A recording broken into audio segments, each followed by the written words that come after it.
Finding the Voices. Talk show by Monica Iguodam.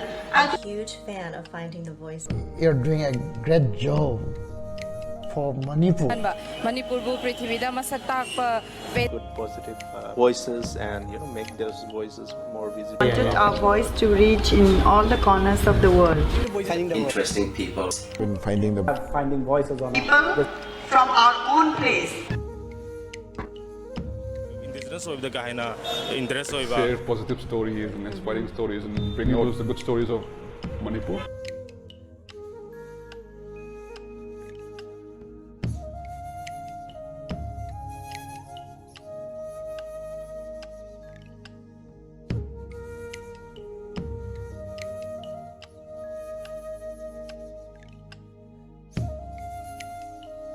Finding the Voices.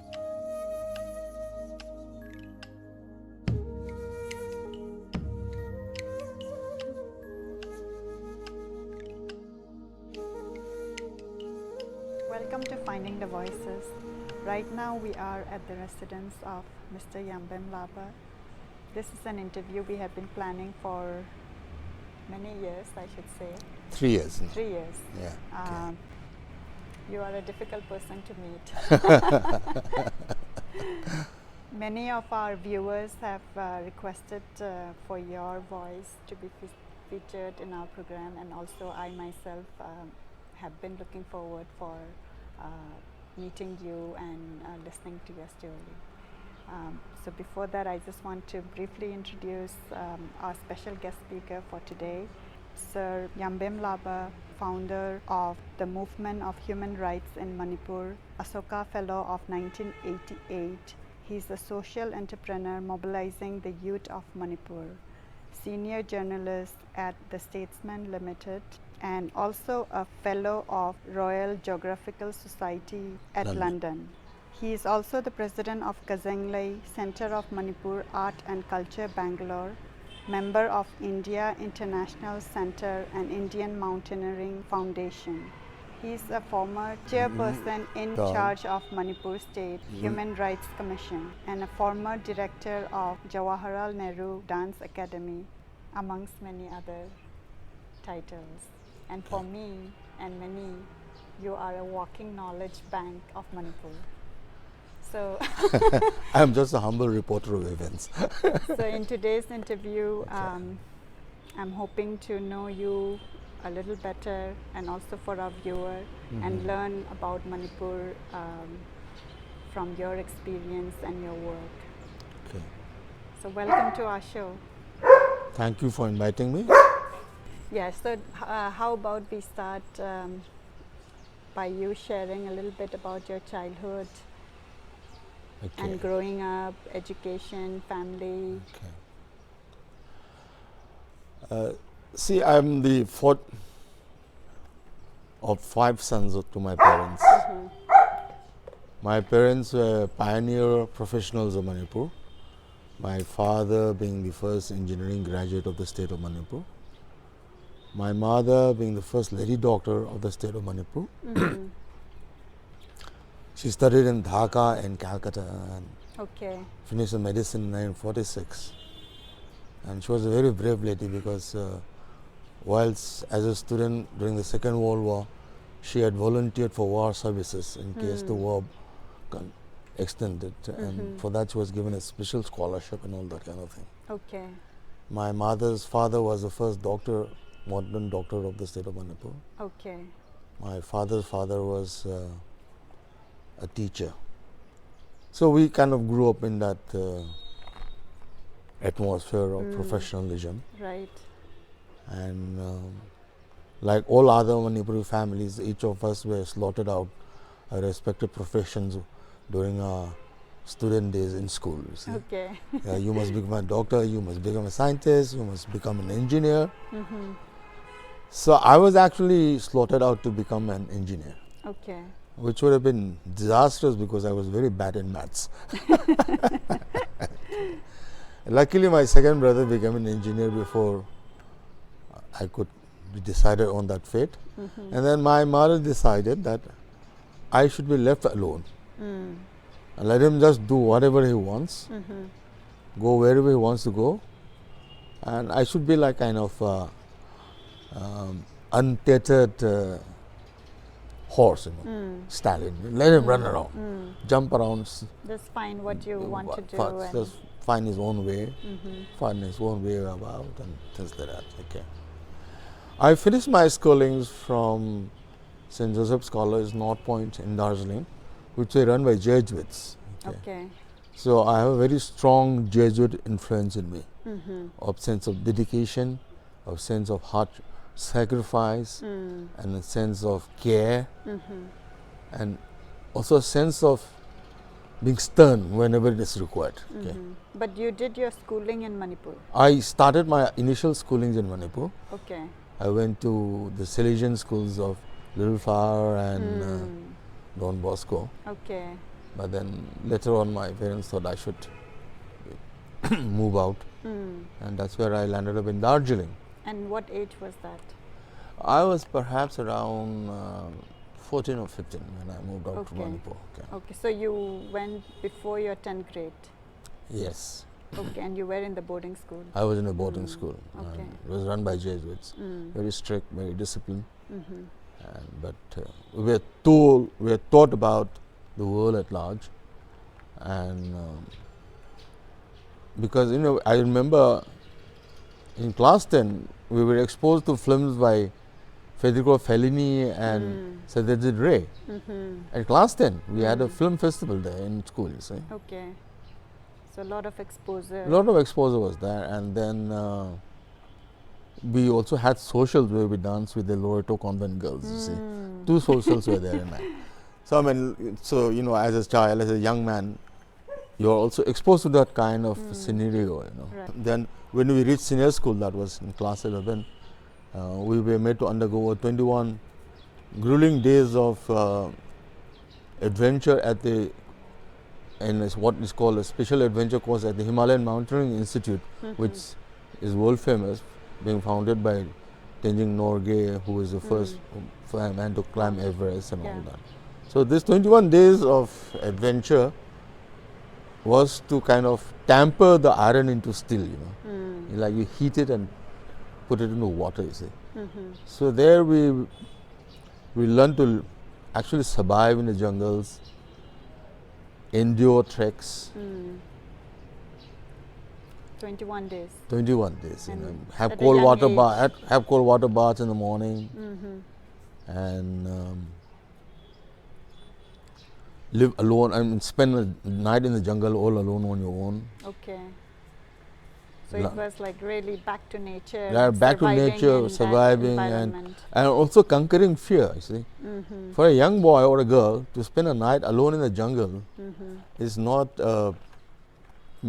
very cushy kind of things. You see, it's not something like going to a movie or going for a drama or a play. It's something which you are exposed to all yourself.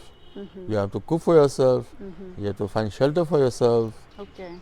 And then enjoy the night. But there was camp. You did have camp. But the way we are all scattered around. We moved in a group. Okay. But I am here, but the next person is probably a furlong away. I mean, not we're hearing so him. you were not in a group like you. Yeah, it's what was called a solo night. You see. Okay. It was what was called a solo night, and. But that project, 21 days, helped in shaping, Yes, and building the foundation. Building the foundation, yes. Okay. Then that's where I learned about India, actually. Now I divide India, this subcontinent, into India and Bharat. Okay. Bharat I learned in Delhi. Okay. Then I went and I joined Ramjas College. Okay. And it was not a kind of elitist college, but it was where politicians were around. You could see what people were doing. For instance, the former Prime Minister of India was a regular feature in our hostel, because he used to stay with our wardens. I see. Okay. So I got to know him then, and I've known him since. You see. And, so you got exposed to the political side of India. Political side of India. And then, which is what you're referring to, knowing Bharat. Yes, that is Bharat. Then after my graduation in economics, I did my BA I did honors in economics. Then I joined the Delhi School of Economics for my masters in economics. Why economics? I don't know why economics, but I thought that was the in subject those days. Okay. Perhaps if I had chosen history, I would have gone a different way of life. But I don't regret having joined economics because it gives you a background bank of knowledge. The knowledge bank which economics provides you later on came. Like it was very useful in your later life. In my later life became very, very useful. And so that's, I have no regrets in life. I moved on. I used to call myself a navigator solitaire, okay, because I was alone. All I did, like you decided at every point, you chose, Yeah. and nobody told that, oh, you should do this, or you should study economics, or whatever choice you made, you did it on your own. Okay. So after Delhi, what happened? After my masters were over, we were three of us were chatting over tea in a cafeteria in Delhi University. And that was when we decided to challenge the Armed Forces Special Powers Act, then not fully imposed in Manipur, but partially in the hill areas, but has been enforced all across the then Naga hills of Manipur, of Assam. In 1958, the state of Nagaland was known, a district of Assam called the Naga Hills. Okay. So Naga Hills and Manipur. That's when Fizo raised the banner of the Naga insurrection, demanding freedom of Nagaland. Okay. So we decided, let us challenge this act in the Supreme Court of India. Okay. And that was also about the time the insurgency movement in Manipur was beginning. Encounters had already started taking place. Okay. Cops were being shot at. Security forces were being attacked, ambushed on the streets of Imphal. Okay. So the writings on the wall became very clear on the surface at that moment of time. Okay. How the future of Manipur is going to emerge became clear. Okay. So how did you get influence to, I guess, the political scenario and also the social aspect of Manipur? Just thinking from your background in your family, seems to be a professional of engineers and doctors. So is that the influence of you staying in Delhi and your exposure to the political? Not really, because I since childhood, I used to organize local clubs. Okay, so you were always. Yeah, I was always. It was inherent inside me. See, I was always had a social kind of outlook towards life. I always play society before myself. Okay. I used to play my Lekai. Lekai is local communities in Manipur. So we used to have, as a young boy of class 3 or 4, we used to organize, have a club, football club, you see. And I would coerce my father to buy us a football, which just cost about 50 rupees then. So we buy that football, and when we played barefoot, okay. But then it was, an organization. You see, you have a small club of young boys, about 9 to 10 years old, and then we used to go around, play around, and all that. So that's I kind of grew up in that with that urging inside me. Okay. Go ahead, do something for everybody. Okay. So that kind of thing came in. Okay. So this challenging the Armed Forces Special Powers Act, we thought the platform should be human rights. Okay. So the Human Rights Forum Manipur was formed in 1979, born out of Chai Ki Parcha, as Modi would put it, or over that evening. Over a tea session in the evening. Okay. We had 3 cups of tea that evening. I still remember. Okay. One of my colleagues is now professor at the Manipur University in economics. He was with me in economics in the Delhi School of Economics. And now, but he stuck to academics, and he's now a thing. And then then that's how the human rights movement in Manipur was born, actually. Was born. Yeah, that's so interesting, because before that there was nothing. There was nothing. No commission. Nobody knew about it. Yeah. Okay. And then we moved to Supreme Court of India, but we had to wait for 17 long years before the case could be finally disposed of. Okay. Because you understand that the Indian judiciary is also influenced by the social milieu that it hovers around at that moment of time. See? Because by around 1985-86, the Punjab movement had come up. Okay. The Punjab movement, where the Hindu judges of the Supreme Court of India would have been influenced. Okay. Because the Punjab also had a similar act. Okay. Okay. So that's why we decided to wait. Okay. That's why we decided to wait. And then 1996 and 1997, when a National Human Rights Commission of India came to visit Manipur, and I was present as a reporter. But that was the first time. Yeah, they came, and like the movement was started by you and in your 1980, group in 1980. and then the National Human Rights Commission was formed in 1993. So it took a long time. Took a long time. No, but what I find it very amazing is, see, I myself am ashamed to say I don't know about all this, and I think it's very important that we know the history and how much of work and who and how so many people are involved in getting some of the things, because now we look at human rights and we think, oh, it just got formed and we don't know the history about it.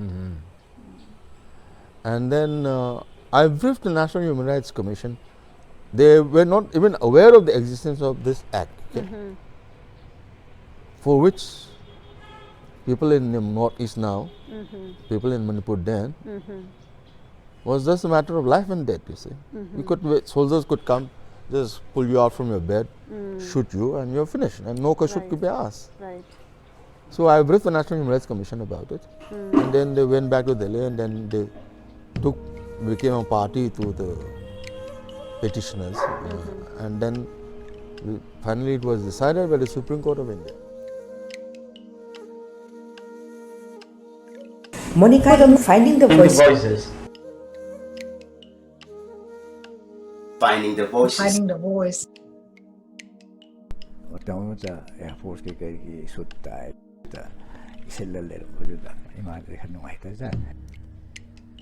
I could see my father.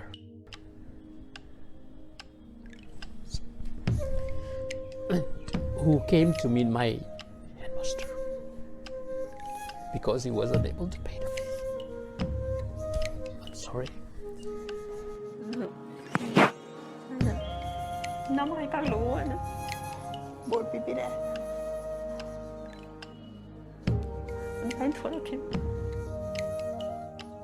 Because we need such story for people to have faith in the government, in the system, that yes, it's working. And let's bring peace in our home state, people Manipur. Who have got the job without bribery, they will do justice to their job, and they will help raise the standard of Manipur.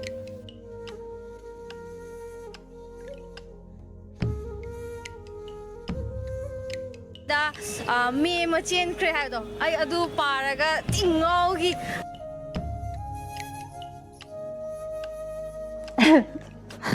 Yeah, adivine, Paco.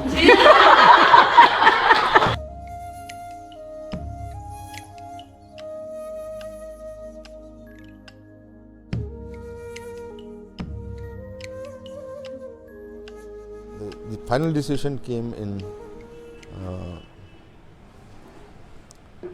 97, I think. okay. That is 97 is how long? 80, 1980 to 2000, yeah. Oh, so it's 17 long years. 17 years. 17 years, okay.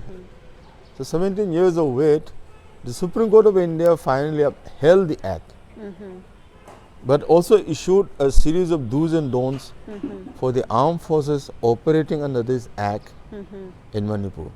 So while we kind of lost the case per se, I think we won a moral victory by making the government of India by making the Indian Army the visibility of what is happening, visibility of what is happening at the ground level. At the ground level. Right.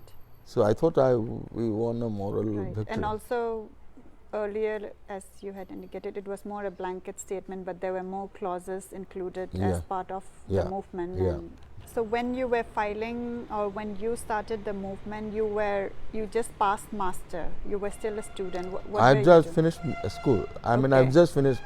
As you say in America, you just finished schooling. You see, schooling is masters. Masters. Okay. So I was armed just with a degree in MA in economics. That's about all. But the human rights movement, what we started doing was, we got in contact with Amnesty International, with various international groups, because human rights cannot be a confined, localized issue. A human being in America is also a human being in Manipur, is also a human being in China or in Africa. Okay, color, discrimination might be there, or differentiation might be there, but all the same, the human rights. But what we thought was that it was just not enough for us to shout in Manipur or in Delhi. First, it was required to be shouted in Delhi, so that people at the Home Affairs in India get to know what's happening here. Then you need to shout it at the international level, so the rest of the world gets to know what is happening in a state called Manipur in India. Right. So you started the outreach. Yeah, I started the outreach. You see, because if India is reflected badly in the amnesty, what we first were told was that if Manipur finds a reflection in the Amnesty International report, and since Amnesty International has a consultative status with the United Nations, then it will do damage to the image of India as a big democratic nation and all that, and that will affect international flow of funds to India. You see? Right. So, and to that extent, the Indian government will also put brakes on human rights violation in the state of Manipur. Okay. So it's a long shot. Right. You're connecting 1 + 2 and 3, and you're trying to get 50. You see, but that's how you have to look at it and start. You see. Because shouting in Imphal, on the streets of Imphal, nobody is covering, nobody is listening, and so that's where we made the difference. I got in touch with Amnesty International. They wrote me a letter in 1979 stating that we believe that the human rights movement has been started by you in the state of Manipur. We should be thankful if you can keep us in touch. These are ideals. I got a copy from London, not Amnesty International India, but Amnesty International headquarters in London. Yeah, okay. Like they were happy that. Yeah, they were happy that the visibility came to them from a state, from the state of Manipur till there. Okay. See, because Manipur till then was known for polo, or known for Manipuri dance, and all the nice things, and they looked out lake and all the goody things, you see. Okay. But not about mothers wailing over their son being shot in front of them. Okay. Women in mourning. Not in mourning, but in mourning after being raped. Right. Right.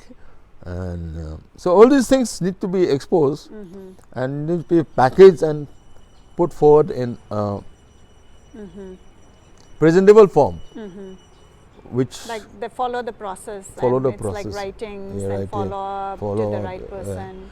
Then, for instance, I remember publishing an article in a magazine called Frontier, published from Calcutta. In the table form, name is short by at. So everything you had all the details. Yeah, I had all and it was in the form of a table. I had made a table form, and it was days before computers came in. So it was a typewriter. And then I sent it. And it was published. So you had a team in Manipur who was backing you with the information. And no, we didn't have actually a team, but then we used to keep coming back, and then you get good response. You see. So you did everything yourself. Yeah, just submitting myself and few friends. Oh. And they were there, and some would go to the library to research. Right. Some of us would fan out. Yeah. Then we made an advertisement calling for affidavits of people whose rights have been violated. Okay. Court so affidavits. You reached out to the public and said, we are here, you should come and tell us about all these incidents and events. Okay. Okay. So that's when, but the germ of the movement of human rights was born at that time, 1980. Okay. Okay. Then 1981, I went back to my old school in Darjeeling, and I kind of taught economics to the students there. And with my alma mater, St. Joseph's College, also has a university section. So I still remember the economics honors class had just about 4 girls taking economics. So I used to take them to the canteen or the cafeteria and offer coffee, give them lectures. So there were very few people. Very few people, but then that's a kind of a scenario I introduced there. And, and being Jesuit, they were very frowned upon. I said, what is this chap doing? Taking these girls to the canteen and giving lectures. But I thought that was a very kind of amiable and amicable way to like now we go to Starbucks and have a meeting. But before we move forward, so why did you decide to go back to teaching, or rather, why did you decide to teach? Basically, I needed a job. Then I got an offer. That's what I was thinking, because when you were doing the human rights, it was more voluntary, and you were not paid. And I was not paid. But you have to survive, so you thought of having a career to sustain. Okay. My parents thought I was preparing for the Indian Civil Services. Oh, while you were doing all this human rights while I was doing all this human rights movement. And I still remember, I used were they disappointed? I didn't have a fixed place to stay. I would carry a bag with all the files and the seal. Okay. And a small towel and a toothbrush. Oh my God, in Delhi? In Delhi. Okay. And I would land up in any of the friends' hostel and spend the night. And why the toothbrush? Because you can borrow soap, you can borrow shampoo, but you can't borrow a toothbrush, you see. Okay. So that toothbrush was personal. Okay. And towel, you find it difficult to ask people to lend you towel. So the small towel, very small kind of this size towel. Okay. And I used to live off like that, but then I carried a small phone book. I started noting down numbers. And I still remember in 1980, after there was a gathering in the Nehru Memorial Library, and I addressed there. Okay. And addressed there, and next day the Indian Express carried my story. Oh, okay. So you spoke about Manipur. I spoke about Manipur. About the human rights issues there. Okay. And I still remember I got 2 stanzas. Okay. So that was your first. That was my first public speaking and exposure to the media. Okay. I didn't know I was speaking to the media, because that chap just happened to be there. Okay. All that we thought was giving out press notes, you see. Okay. And that I would type out. Means you always thought the concept of communicating was just paper. Paper, and you didn't think about talking it out. I never thought. It didn't strike my mind then, you see. Okay. And then, so I used to go. There's a place called the Fleet Street of Delhi, called Bahadur Jafar Shah Marg, where all the newspapers' offices were located. So I used to go from Times of India to Indian Express to Patriot to the Tribune, because they're all in a line. Okay. Then I get to know. Then I go to know, and then many of them became friends. And I would say, "Can you have this posted?" And then I still remember the same chap who wrote about me. I went to him because 2 children who were abducted or kidnapped or taken into custody by the army disappeared. Okay. And I said, "Can you have the story out?" Then he says, "Listen, boss, not tomorrow. Okay. Day after tomorrow." "Why not tomorrow?" he says. "Because tomorrow is Maneka Gandhi's son's birthday." Oh. Okay. Maneka Gandhi was the estranged daughter-in-law of Indira Gandhi. And the nation at the moment is not interested in your story or my story. It is interested as to where Maneka Gandhi's son is going to spend his birthday with his grandmother or with his mother. Okay. That was done. Okay. Even now, I don't think it has changed. I don't think it has changed now. But the day after, he brought it out in a very big manner. He says, mothers wait in vain for missing sons. Okay. And then I took a copy. I went back to the Indian member of Parliament from Manipur. I said, here is this, sir. This is a report. And now you can raise it in Parliament, because with that newspaper report, he can have the matter raised in Parliament. And instead, he got furious at me. He says, you can go around and making Indian newspapers print such big stories about 2 missing boys. But what have you done about those people who kill Thoksom Bira? Thoksom Bira is a CPI member who was shot dead by the Manipuri underground. What have you done? Why are you keeping silent? Are you with those people who killed them, or are you afraid of them? I didn't know what to say. I said, this guy is going bonkers. I said, listen, he was from the CPI, the Communist Party of India. So I said, listen, comrade, neither am I afraid of those guys who kill Comrade Tej Veer Singh. Neither I am with them. What we are here today is to protest violation of rights by people in uniform, or basically public servants who are government employees. So that's basically the mandate of what we are trying to do. Where the state is the perpetrator of the crime. I'm sorry. And then I never met him for about 3-4 years thereafter, because that was a very big fight I had with him. But to me it was a lost cause now then, you see, because here was a very good chance. So you felt that the officials were not supportive of No, not officials. The whole matter was not being understood by a member of Parliament from Manipur. Right, that's what. You see, a member of Parliament is supposed to be a representative. Right? They have the power to make it more visible. Yeah. If you had raised the question in Parliament, Indian government would have been constitutionally bound to give a reply. Yes, we caught them, or yes, we didn't catch them. Yes, we killed them. No, we didn't kill them. Even a denial, there was nobody to ask this question then, you see.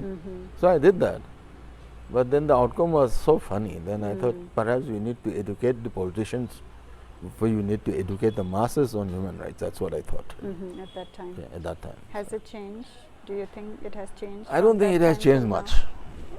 Because the politicians during elections time, they will hop around, jump around, shout around about removing the Armed Forces Special Powers Act. But once elected, they feel naked and uses this act as a fig cover to cover themselves.